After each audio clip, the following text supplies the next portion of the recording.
Hari abantu benshi bavuga bati ndagukunda cyane rwose, nibyo koko, ariko imyitwarire yabo, uburyo bitwara ntabwo buba bumeze neza.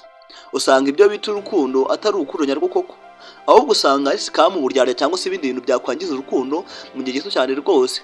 Hari imyitwarire myinshi ituma abantu bumva ko ari ikimenyetso cy'urukundo, nyamara ikagenda isenya relationship buhoro buhoro kwenza uko babitekereza. Ibi bibabaje cyane rwose nuko abantu babikora batabizi cyangwa se bakabikora babyirengagije. Gusa benshi babikora batabizi, bakagenda mu kigare cyangwa se itsinda ribi bitari ryiza be namba. Gusa ubwo iyi video usanga mu gisubizo cy'ikibazo cyari cyananiranye, kubera ko uyu munsi tugiye kureba ibimenyetso 7 cyangwa se amakosa 7 akunze gukoreshwa mu rukundo, nyamara akaba ariyo yangiza relationship nyinshi kurenza uko babitekereza. Komeza iyo video kugeza ku musozo kugira gusobanukirwa ndetse no kujya byimbitse. Kandi kuri ikosa rya 7 niryo rikunze gusenya relationship muri iki gihe kurusha ayandi yose. Niyo mpamvu kisabwa ari kugenda video kugeza ku musozo kurushaho gusobanukirwa ndetse no kujya byimbitse. Niba munyemereye mu kwitangira ikintu cya mbere, ikosa rya mbere ni kugenzura ubuzima bwawe mugenzi wawe buri kanya kose. Hari abantu batekereza ko gukunda cyangwa se gukunda bisobanuye kugenzura buri kintu cyose mugenzi wawe akora, ariko sibyo namba. Gihe wibeshye, buri kanya kose bakamuhamagara, bakamwandikira, bakamubaza ahari ndetse n'icyo ari gukora ndetse n'uwari kumwe nawe. Kwita ku muntu ni byiza pe, ariko kumugenzura buri munota bishobora gutuma yumva nta mutekano afite cyangwa se amahoro cyangwa se ibyishimo.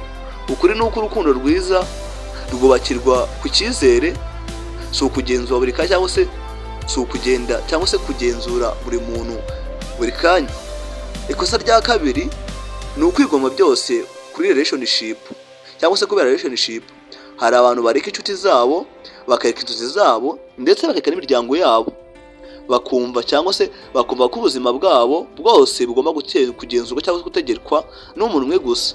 Ibyo si urukundo pe, habe namba.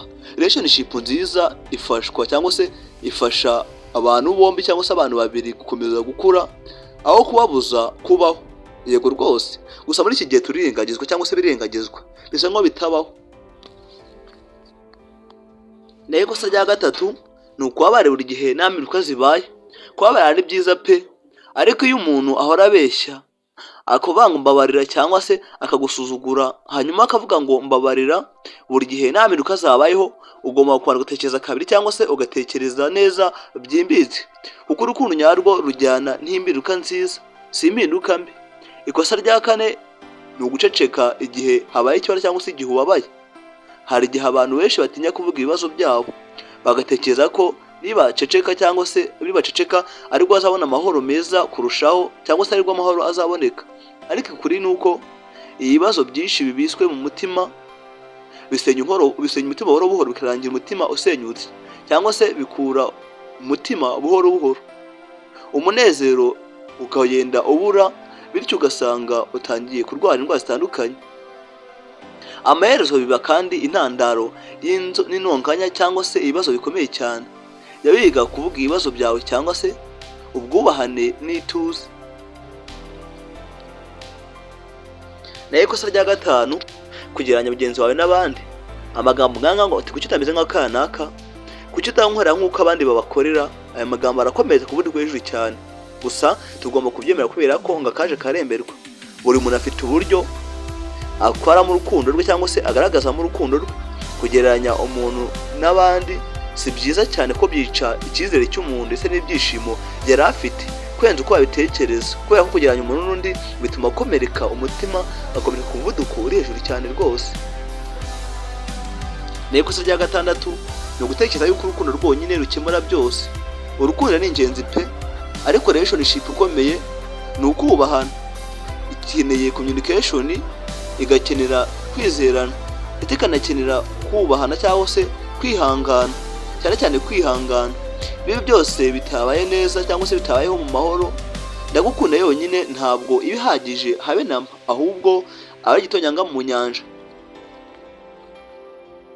Ikosa rya karindwi ni ukwagirwa kwiyitaho. Iri ikosa rikomeye cyane abantu benshi birengagiza. Hari igihe umuntu yita kuri relationship kugeza igihe yibagiwe kwiyitaho, akareka kwiteza imbere, akareka kwiyitaho, akareka ibyo akunda gukora, byo byose akabyibagirwa. Nyamara umuntu ushaka gukunda neza agomba kubanza kwiyubaka ndetse no kwiyubaha. Iyo wikunda mu buryo bwiza uba ufite ubushobozi bwo gukunda n'abandi beza cyangwa se n'abandi neza kurenza uko wabitekereza.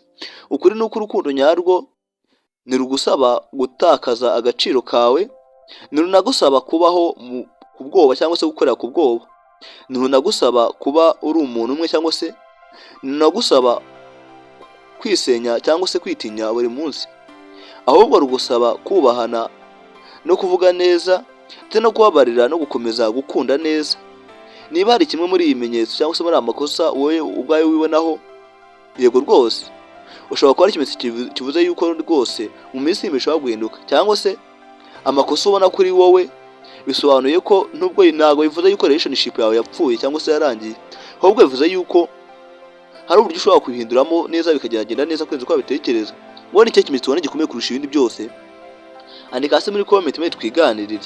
Mbibutsa yuko ibi bizakurikiraho bizaba bikomeye cyane rwose nta kabuza, izaba ikomeye kurenza uko wabitekereza. Niba ukunda iyi content wibuke gukanda subscribe, kubera ko iyi content tuzavuga ibimenyetso 7 by'uko umuntu agufata nk'umuntu muzabana cyangwa se nk'umuntu uzabana nawe. Icyo nagushishikariza ntuzacikwe, nk'ibisanzwe ni Prince Umuragwa.